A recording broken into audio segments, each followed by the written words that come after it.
It's like, when I got fired from Sirius XM, there were a lot of things behind the scenes that people don't know about.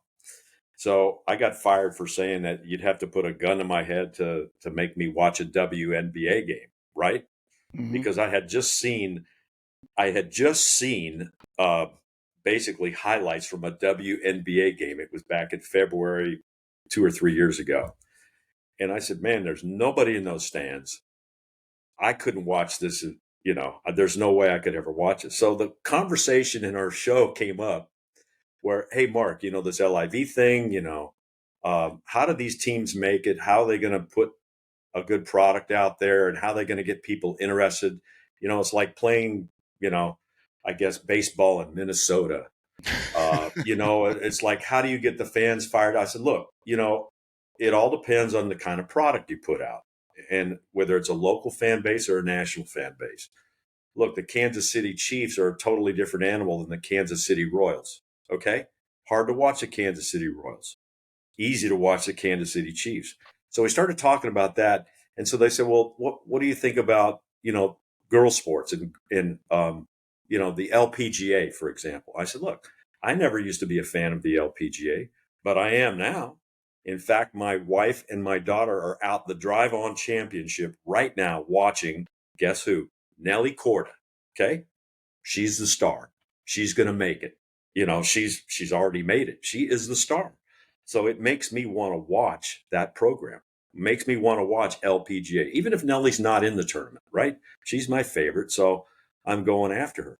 I said, so my wife and daughter are out there, and I said, well, look, I'd buy a ticket to that dang thing, and I'm cheap.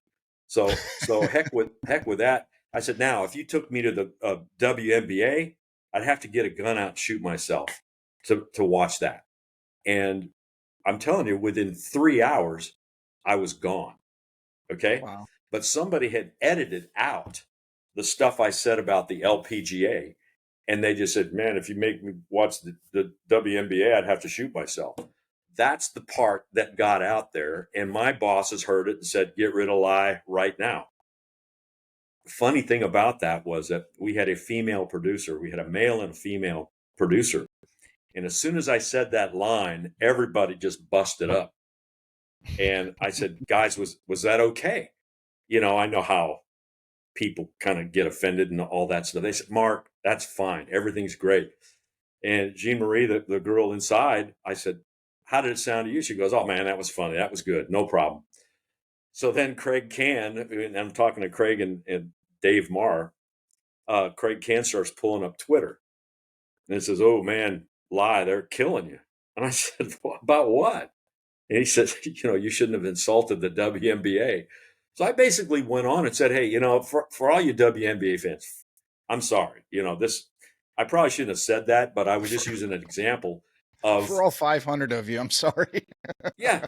So anyway, within 3 hours, I was fired. And I said, okay, that's good. You're firing me because of what somebody tweeted.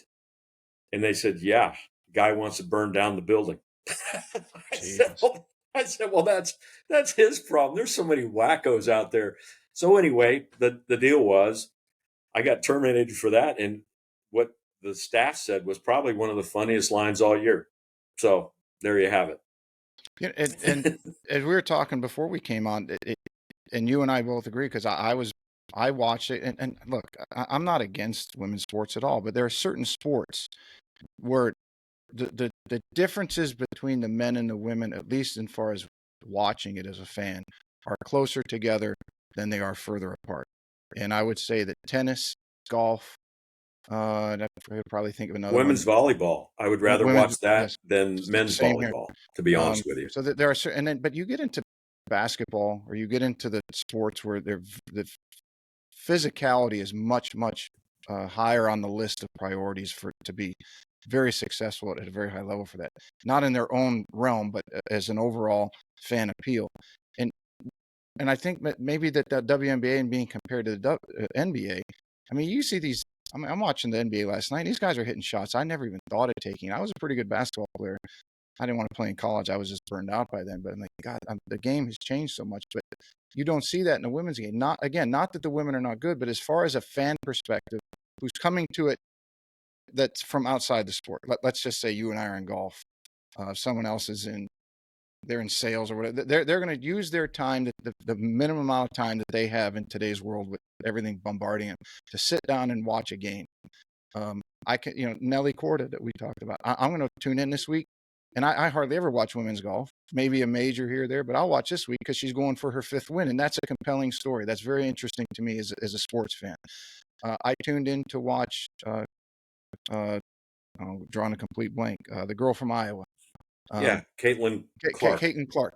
Just because the story was so big, and I have to admit that when I watched it, she was so good. She's head and shoulders above who she's playing against, and just nonchalant, like it's just second nature to her. And I think that she's going to be a star in the NBA. And I think she's going to have a target on her back that a lot of stars out there now are going to be shooting for. So every game she's going to have to bring her A game or effort, because she's got a bullseye on her back. But I think if she gets through that challenge, that she's going to be arguably the Michael Jordan of the female game. But it to your point, and you agreed, we're tuning into that because it's an interesting sports story and it makes that sport interesting. Where before it was, okay, it's the women's league. I'm happy that you got it, but it's not very fun to watch. Correct. And as you mentioned, putting the product out there, when some of the girls on LPGA started wearing the shorter shorts, and the change in style of clothing that the younger kids were wearing, everything was more revealing, and they started getting a lot. I mean, I had friends that say, "Hey, man, I'm going to watch that women's tournament. You see the clothes they wear?" And then what's LPGA Tour come out? They come out with a dress code. You can't do this. Yeah. It's like, okay, I mean, they're not parading around naked or in underwear. They're out there. So to your point, it's creating a product that people find interesting, that they want to tune in for. It has nothing to really do with gender or anything else. It doesn't to me, but it's got to be a product that I want to watch. Now, Caitlin Clark, let me tell you something. I bust down the gate to get in and watch her play. And so people with this Caitlin Clark thing are saying, "Hey, Lai, how do you feel about women's basketball now?" And I said, "Are you talking about the WNBA or are you talking about college?" I said, because I would sit down and watch a college game and, the Final Four or whatever, and I would never watch the playoffs of the WNBA. It's a totally different animal. It's like, I think maybe basketball, football, hardball, baseball. I like watching women's softball. How they can wing it, and that's an athletic move. That's probably, would I watch men's softball? No, probably not. Not even a king in his court back in the day. Exactly. Would I watch powder puff football with ladies? No, I would. Would I watch the NFL? Hell yeah. The USFL, whatever, UFL. Yeah, it all depends on the product. So you have to be in a space where there is some interest. And I do believe Caitlin Clark will move the needle up in the WNBA.